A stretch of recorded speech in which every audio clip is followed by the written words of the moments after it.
estos parásitos? ¿En la sierra habrán muchas personas? ¿En la selva? Esas son preguntas para ustedes. Ahí tienen que reconocer las vías de infección y los mecanismos de transmisión, ¿verdad? Miren, Sí. en esta imagen, por ejemplo, estamos viendo nosotros el estadio de diagnóstico, ¿no? Aquí estamos viendo nosotros a los huevos. ¿De qué se caracterizan estos huevos? Tienen una membrana muy delgadita, casi transparente, y adentro van a encontrar esta estructura que es el embrión en formación. Y estas estructuras que sobresalen se llaman blastómeros. Y este huevo, con esta forma y estas características, es único, no hay otro huevo. Pero nosotros no podemos diferenciar por el huevo si es ancilostoma o si es necator. Por lo tanto, cuando se hace el diagnóstico, lo que se pone es huevo de uncinaria. Así como sucedía con el huevo de tenia, que se pone solamente huevo de tenia ICP o no se pone huevo de tenia solio ni tenia saginata porque no la podemos diferenciar. En este caso sucede lo mismo, ¿no? No la podemos diferenciar si es de ancilostoma o si es de necator, por lo tanto se le pone como huevo de uncinaria.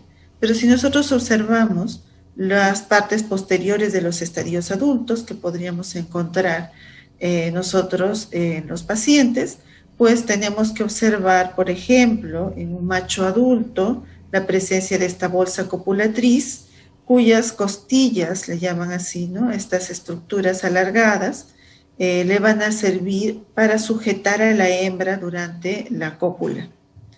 Y en el caso de la hembra, la parte posterior termina aguda, como todos los nemátodos, ¿no? En todos los nemátodos, esa parte posterior termina recta, aguda, y que además en este caso diferencia a la hembra del macho. Profesora Gina, acá hay una pregunta. ¿Cómo diferenciamos Toxocara canis de Ascaris lumbricoides? Muy buena pregunta. Y esa es una pregunta de examen práctico que les poníamos a los alumnos. En un extremo una placa con Toxocara y en el otro extremo otra placa con Ascaris. Y los alumnos siempre copiaban al revés, ¿no? Bueno, en primer lugar es el tamaño, ¿ya? El tamaño. El tamaño de Ascaris, una persona elimina un Ascaris adulto y el tamaño va a 25 centímetros, es como un lapicero, es grande, 25, 35 centímetros, es grande, ¿no?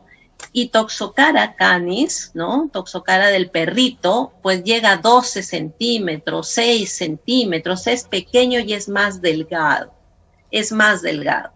Lógicamente, si le llevan a un parásito de una persona a su laboratorio, va a ver el tamaño y va a saber que es una persona y eso no va a ser Toxocara, definitivamente, porque sabemos que el humano no es definitivo de Toxocara, ¿ya? Excelente pregunta, ¿ya? Muy bien. A ver, acá solamente para recapitular, ¿no? Ya un poquito enfatizar el macho, acá el macho no tiene una curvatura, sino tiene esta extensión, ¿no? Esta extensión, y la hembra termina en punta. Eso se les enseñaba a los alumnos en la práctica, ¿no? El alumno miraba al microscopio esto. A ver, acá. Enterobius, profesora. A ver, el famoso oxiuro, ¿no? Enterobius vermicularis, vamos a empezar, chicos, diciendo de que el huevo lo vamos a poder observar utilizando un método específico para él o el mejor. Este viene a ser el método de Graham, ¿no? El de la cinta engomada, que lo hemos visto en las primeras semanas en el método de diagnóstico. En esa cinta engomada lo que vamos a capturar nosotros es este huevo. Este huevo tiene la característica de tener una zona plana y una zona cóncava, ¿no? Perdón, convexa, que va a permitir diferenciarlo de los otros huevos, que los permite diferenciar. Al igual que la mayoría de los temátodos, salvo las uncinarias, vamos a poder diferenciar a la hembra del macho porque el macho posee esta parte final encorvada, donde se va a encontrar la espícula, ¿no? La espícula copulatoria, y a diferencia de la hembra, que más bien termina en un extremo en punta, recto, ¿verdad? Para el caso de la parte anterior de estos nemátodos, presentan las conocidas aletas cefálicas, ¿no? Que son estas estructuras membranosas que sobresalen, digamos así, de la parte anterior y que además van a servir para el diagnóstico, ¿no es cierto? Si es que nosotros logramos observarlo al microscopio, este estadio.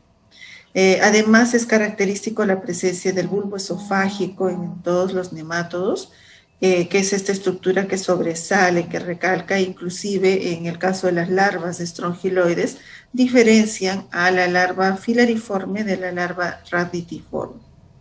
Y en un corte transversal, esta estructura es de valor diagnóstico, porque muchos casos de apendicitis son causadas por la presencia de Enterobius vermicularis en un momento de mucha población, digamos, ¿no? Mucha hiperinfección. Podría llenar el apéndice con estos adultos de Enterobius. Y cuando se extrae el apéndice siempre se le hace el estudio anatomopatológico y en ese estudio se puede observar en este corte esta estructura. Estas estructuras puntiagudas que pueden observar a los costados, ¿no? Más moradas, se llaman las espinas laterales. Entonces, de hecho, que si en el corte histológico encontramos esta estructura y llegamos a observar estas espinas laterales, esto es Enterobius vermicularis, ¿verdad? Entonces, eso es lo que nosotros tenemos que, nos tiene que ayudar mucho en el diagnóstico de en este caso, los enterobios, ¿no? Siguiente, por favor, Mari. Acá solamente pregunta para ustedes, jovencitos, ¿por qué un examen de heces? ¿Por qué no le pedimos un frasco de heces al alumno, al paciente para analizar? ¿Por qué es que este parásito tiene que salir en las noches por el recto y poner sus huevitos ahí? ¿Ya? Pregunta para ustedes. Daphne está alzando la mano. ¿Daphne quiere decir algo? A ver, vamos a darle la... No, ya no está, se desanimó. Ok, bueno, acá hay una pregunta. Dice, ¿el cuadro más complicado que puede llegar enterobios vermiculares es apendicitis? Ok, esa es una buena pregunta. Es uno de los cuadros, nada más, ¿eh? Es uno de los cuadros. Ustedes tienen que saber que enterobius también puede tener localizaciones ectópicas. ¿Qué cosa es una localización ectópica? Que puede estar en otro lugar, en otros lugares, ¿ya? Gracias por la pregunta. La tarea de ustedes es cuál esas otras localizaciones puede tener y qué puede producir, ¿ya? Muy bien, muy bien. López Guillén. Mira, César Manuel, ¿estás por ahí o no estás? ¿Cuál es la parte anterior de Trichuris? La delgadita, ¿no? Y la posterior es la más ancha. Ok. Listo, profesora, díganos. Tenemos como además, 8 minutitos, profesora. Además, miren, podemos reconocer, a pesar de esta forma particular que tiene Trichuris, en la parte posterior, la curvatura que presenta el macho, ¿no? Que lo diferencia de la hembra que termina en forma recta, ¿no? Un extremo posterior romo. En el caso del huevo es bien característico, el color es un marrón diferente a los otros huevos, su forma de barril es llamativa, ¿no? Diferente, y tiene unos tampones polares o tampones albuminoides también le llaman, que son característicos. Recordarles además que Trichuris, igual que Ascaris, que Toxocara, son conocidos como geohelmintos. ¿Esto qué significa? Que este huevo tiene que caer al suelo, considerar la temperatura, la humedad necesaria, para que pueda desarrollar el estadio larvario. Entonces, recién un huevo larvado es un huevo infectante. A diferencia, por ejemplo, de Enterobius vermicularis, ¿no? Que inmediatamente, bueno, en la zona anal ya posee la larva e inmediatamente es infectante, ¿no? Estos de acá necesitan caer al exterior para desarrollar la forma infectante que es el huevo larvado. Ok, este es un geohelminto entonces. ¿Dónde es prevalente? ¿Qué produce? ¿Cuál es la patología? ¿No? ¿Dónde se encuentra? ¿En los niños, en adultos, etcétera? Muchas cosas.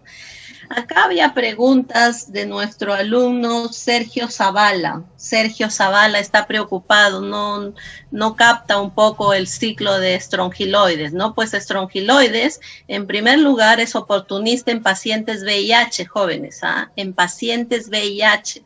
En pacientes VIH, este estrongiloides no solamente puede ser eliminado, como la larva rhabditiforme, rhabditoide o L1. Ese es el estadio diagnóstico, la L1. Miren, esto es lo que eliminamos, no hay huevos ahí, ¿ya? Puede tener un ciclo, ¿no? Homogónico, ¿no? Homogónico o heterogónico. ¿En cuál de estos ciclos se van a formar los de vida libre? También puede tener uno de autoinfección. ¿Qué quiere decir? Que sin necesidad de salir el estrongiloides, de ser eliminado, la larva L1 puede pasar a L2 y L3 dentro del hospedero, y puede haber una autoinfección. Les pediría que lean el libro Becerril, donde está explicado. Tiene que ver algo con que en los pacientes estreñidos tendría que ver algo con que se desarrolle esta autoinfección, o no tiene nada que ver que sea estreñido o no. ¿Este parásito tiene huevos o solamente la hembra elimina larvas? ¿Es larvíparo este parásito? ¿O sí hay huevos y los huevos dentro del intestino ya se abre y sale la larva? ¿Ya? Esas son tareas para ustedes, ¿ya? Ok. Bueno, acá habían preguntitas. Esto va a estar en su aula virtual, ¿no? Ustedes mismos van a responder. Miren cómo es el huevito de Ascaris. Miren, acá tenemos una larva filariforme. Miren cómo se está moviendo esa larva, ¿no? Es la siguiente larva filariforme, y ahí hay varias preguntas que ustedes lo van a tener en su aula virtual para que lo respondan, ¿no? Y esto también, ¿no? Esto he sacado un artículo, y acá queremos toda la parte crítica que ustedes puedan tener y ustedes lo puedan desarrollar en sus hogares, pues, ¿no? Viendo este sincrónico va a estar en PDF en su aula virtual. Ok, profesora, ¿algún comentario más? Nada, Mari, solamente que los chicos reconozcan en todo esto de los nematodos quiénes son los estadios infectantes y quiénes son los diagnósticos, ¿no? Porque entonces ahí van a poder ellos ver los riesgos al que su paciente puede haber estado sometido. Si vive en la selva, si camina sin zapatos, si no camina, la disposición de las excretas.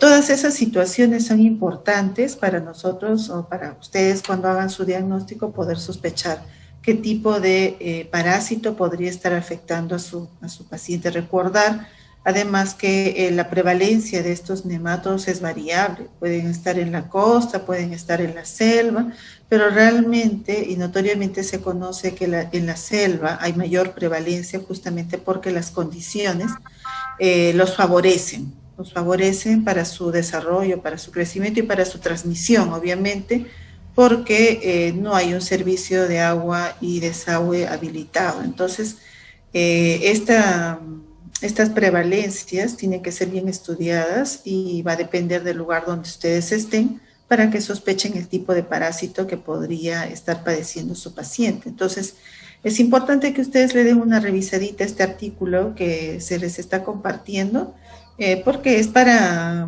su propio conocimiento, ¿no? Para su futuro profesional y saber un poco la realidad del Perú, ¿no? Que es lo que nos interesa. Sí, muchos de ustedes van a ir a hacer su serum, ¿no? En diferentes lugares, y ustedes van a encontrar que hay gran cantidad de personas con Ascaris. Y ojo, siempre yo les digo a los estudiantes, no es que ustedes van a hacer el serum y le van a dar tratamiento a todos. Uy, ya regresan de su serum y dicen, ya hemos dado tratamiento a 1000 niños en la selva y ya los hemos curado. Un ratito, eso no es suficiente, jóvenes, eso no es suficiente. O sea, yo les doy tratamiento, pero no estoy mejorando las condiciones ambientales. Entonces, perdón que diga esto, pero es lo mismo que nada. O sea, no he hecho absolutamente nada. ¿Ya? Entonces hay que dar tratamiento, pero hay que mejorar las condiciones. Finalmente, para despedirnos, también es un nematodo Trichinella spiralis. Trichinella spiralis es un nematodo. Trichinella spiralis, ¿cuánto mide? ¿Cuál es su hábitat? ¿Hay dimorfismo sexual? ¿Qué produce triquinela espiralis? ¿Tenemos en el Perú triquinela espiralis? ¿Cuáles son las medidas preventivas? ¿Cómo se infecta el hombre? Miren, 10.000 preguntas sobre triquinela espiralis. ¿Cómo son los huevos? ¿Tienen huevos triquinela espiralis o larvas? ¿Ya? ¿Qué produce? ¿Dónde se ubica en el humano? ¿Dónde está en mi musculatura, en mi ojo, en mi lengua, en mi, no sé? ¿En dónde está triquinela espiralis? Ok. Profesora, yo les doy un abrazo a todos ustedes, con mucho cariño, denos unos 5 minutos para unirnos en los sincrónicos de práctica. Profesora Gina, ¿algo? Sí, muy bien, jóvenes, nada, felicitarlos por su participación. Luego, pedirles que sigan siendo igual de responsables y nos estamos viendo la siguiente semana, chicos. Que les vaya muy bien.